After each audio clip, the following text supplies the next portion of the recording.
Everyone, Amrita miss ആണ്. നമ്മളെ സംബന്ധിച്ചിടത്തോളം 8th CBSE എന്ന് പറയുന്നത് കുറച്ച് ചലഞ്ചിങ് ആയിട്ടുള്ള ഒരു വർഷമായിരുന്നു അല്ലേ. 8th CBSEയിൽ നമുക്ക് പുതിയ ടെക്സ്റ്റ് ബുക്ക് വന്നു. ആ ടെക്സ്റ്റ് ബുക്ക് വന്നത് തന്നെ ജൂലൈ അവസാനം ഓഗസ്റ്റ് മാസങ്ങളിലൊക്കെ ആയിട്ടാണ്. അതിനു മുമ്പേ നമുക്ക് പഠിക്കാനായിട്ട് NCERT ബ്രിഡ്ജ് കോഴ്സ് റിലീസ് ചെയ്തിട്ടുണ്ടായിരുന്നു. ഒരു 6 weeks പ്രോഗ്രാം ആയിരുന്നു. അതെല്ലാം പഠിച്ചതിന് ശേഷമാണ് നമുക്ക് ആദ്യ സെറ്റ് ഓഫ് ടെക്സ്റ്റ് ബുക്ക് ഇറങ്ങിയിട്ടുണ്ടായിരുന്നത്. അപ്പോൾ നമ്മുടെ യോധ ബാച്ചിലുള്ള കുട്ടികൾക്കറിയാം, ഈ ബ്രിഡ്ജ് കോഴ്സ് ഇറങ്ങിയ സമയത്തും നമ്മൾ എന്ത് ചെയ്തിട്ടുണ്ട്, സൈലത്തിൽ കൃത്യമായിട്ട് ബ്രിഡ്ജ് കോഴ്സുകളുടെ ക്ലാസ്സുകൾ പ്രൊവൈഡ് ചെയ്തിട്ടുണ്ട്. പല സ്കൂളുകളും ബ്രിഡ്ജ് കോഴ്സിന് വെച്ചുകൊണ്ട് എക്സാം വരെ കണ്ടക്ട് ചെയ്തിട്ടുണ്ട്. ഇതെല്ലാം തന്നെ നമ്മുടെ യോധ ബാച്ചിൽ കൃത്യമായിട്ട് നിങ്ങൾക്ക് എന്ത് ചെയ്തിട്ടുണ്ട്, ടീച്ചേഴ്സ് എല്ലാവരും ചേർന്ന് പഠിപ്പിച്ചു തന്നിട്ടുണ്ട്. അതിനുശേഷമാണ് നമ്മളുടെ 7 ചാപ്റ്റേഴ്സ് അടങ്ങുന്ന ആദ്യത്തെ ടെക്സ്റ്റ് ബുക്ക് ഇറങ്ങുന്നത്. ആ ടെക്സ്റ്റ് ബുക്ക് ഇറങ്ങിയപ്പോൾ തന്നെ നമുക്ക് മനസ്സിലായി പഴയ പാറ്റേണിൽ നിന്ന് ഒരുപാട് വ്യത്യാസങ്ങളോട് കൂടിയാണ് പുതിയ ടെക്സ്റ്റ് ബുക്ക് ലോഞ്ച് ആയിട്ടുള്ളത് എന്ന്. നേരത്തെ ഉണ്ടായിരുന്ന ഒരു ടെക്സ്റ്റ് ബുക്കിന്റെ പാറ്റേൺ എന്ന് പറയുന്നത് കോൺസെപ്റ്റ് പറയും, അതിൽ കുറച്ച് എക്സാമ്പിൾസ് പറയും, പിന്നെ നിങ്ങൾക്ക് ചെയ്യാനുള്ള കുറച്ച് ക്വസ്റ്റ്യൻസ്. അങ്ങനെയായിരുന്നു നമ്മുടെ CBSE ഫോളോ ചെയ്ത് വന്നിരുന്ന ഒരു പാറ്റേൺ എന്ന് പറയുന്നത്. പുതിയ ടെക്സ്റ്റ് ബുക്കിൽ ഈ പഴയ കോൺസെപ്റ്റ് ഒക്കെ മാറ്റി പുതിയൊരു തരത്തിലാണ് ടെക്സ്റ്റ് ബുക്ക് ലോഞ്ച് ആയിട്ടുള്ളത്. എങ്ങനെയായിരുന്നു, ഒരു സ്റ്റോറി പറയുന്ന പോലെയാണ് ടെക്സ്റ്റ് ബുക്ക് വന്നത്. അപ്പം ഇനി അടുത്ത വർഷം, അതായത് 9th CBSEയിലും നമ്മളെ കാത്തിരിക്കുന്നത് പുതിയ ടെക്സ്റ്റ് ബുക്ക് ആണ് അല്ലേ. അതിന്റെ സിലബസ് ഓൾറെഡി റിലീസ് ആയിട്ടുണ്ട്. അപ്പോൾ തന്നെ നിങ്ങൾക്ക് അറിയാം, ഒരുപാട് പുതിയ ടോപ്പിക്കുകൾ ആഡ് ആയി വന്നിട്ടുള്ള ഒരു ടെക്സ്റ്റ് ബുക്കാണ് നമ്മളെ കാത്തിരിക്കുന്നത്. അപ്പോൾ ഈ ഒരു ടെക്സ്റ്റ് ബുക്കും ഈ മാറ്റങ്ങളും കൃത്യമായിട്ട് അറിഞ്ഞുകൊണ്ട് തന്നെ നമുക്ക് എന്ത് ചെയ്യേണ്ടതുണ്ട്, പഠിച്ചു തുടങ്ങേണ്ടതുണ്ട്. അതേപോലെ 10th CBSE എന്ന് പറയുന്നത് നിങ്ങൾ ഫേസ് ചെയ്യാൻ പോകുന്ന ആദ്യത്തെ ബോർഡ് എക്സാം ആണ്.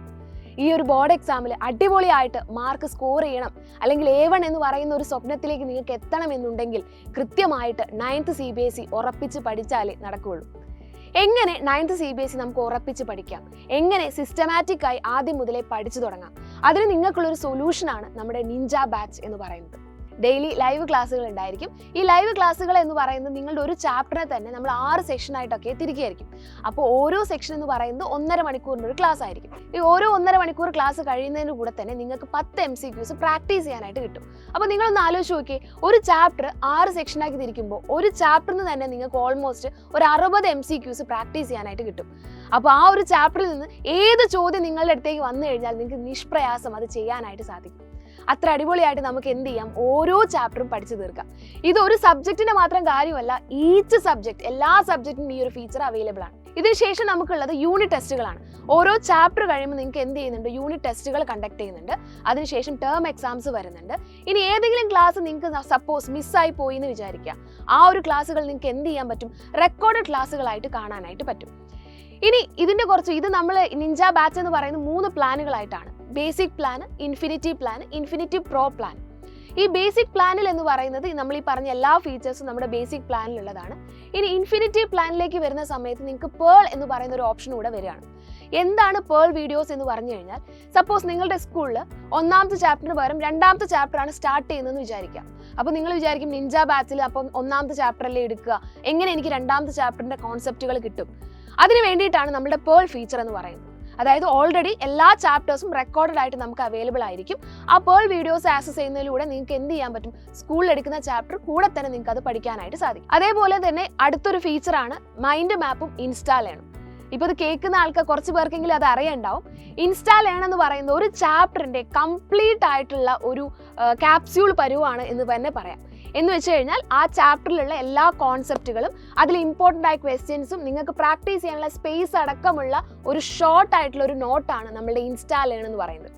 ഇനി മൈൻഡ് മാപ്പ് എന്ന് പറയുന്നത് ഇതേപോലെ തന്നെ ഫുൾ ചാപ്റ്ററിനെ നമ്മളൊരു കംപ്രസ് ചെയ്തിട്ട് ഒരു കുഞ്ഞു രൂപത്തിലേക്ക് മാറ്റിയിട്ട് ഇമ്പോർട്ടൻ്റ് ആയിട്ടുള്ളത് മാത്രം നിങ്ങൾ പഠിപ്പിക്കാനാണ്, നിങ്ങൾക്ക് പഠിക്കാനുള്ള എളുപ്പത്തിനായിട്ടാണ് മൈൻഡ് മാപ്പ് പ്രൊവൈഡ് ചെയ്യുന്നത്. ഇത് രണ്ടും തന്നെ വരും നമ്മുടെ ഇൻഫിനിറ്റി പ്ലാനിലാണ്. ഇനി അടുത്തതാണ് ഇൻഫിനിറ്റി പ്രോ പ്ലാൻ എന്ന് പറയുന്നത്.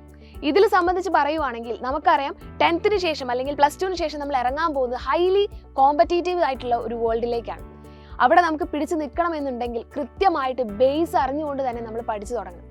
ഫസ്റ്റ് ചാൻസിലെ നീറ്റ് JEE പോലെയുള്ള കോമ്പറ്റീറ്റീവ് എക്സാംസ് ക്രാക്ക് ചെയ്യണമെങ്കിൽ നിങ്ങൾക്ക് എന്തറിഞ്ഞിരിക്കണം, ഫൗണ്ടേഷൻ സ്ട്രോങ് ആയിരിക്കണം. ഇത് ഉറപ്പിക്കാനായിട്ടാണ് നമ്മളുടെ ഫൗണ്ടേഷൻ ബാച്ച് ആയിട്ടുള്ള ഫാൽക്കൺ ബാച്ച് ഉള്ളത്. അപ്പോൾ ഇൻഫിനിറ്റി പ്രോ എന്ന് പറയുന്ന ബാച്ച് പർച്ചേസ് ചെയ്യുന്നതിലൂടെ എന്തുകൂടെ കിട്ടുവാണ്, ഈ പറഞ്ഞ എല്ലാ ഫീച്ചേഴ്സും ഇൻക്ലൂഡിങ് ഫാൽക്കൺ ബാച്ച് കൂടെ വരുവാണ്.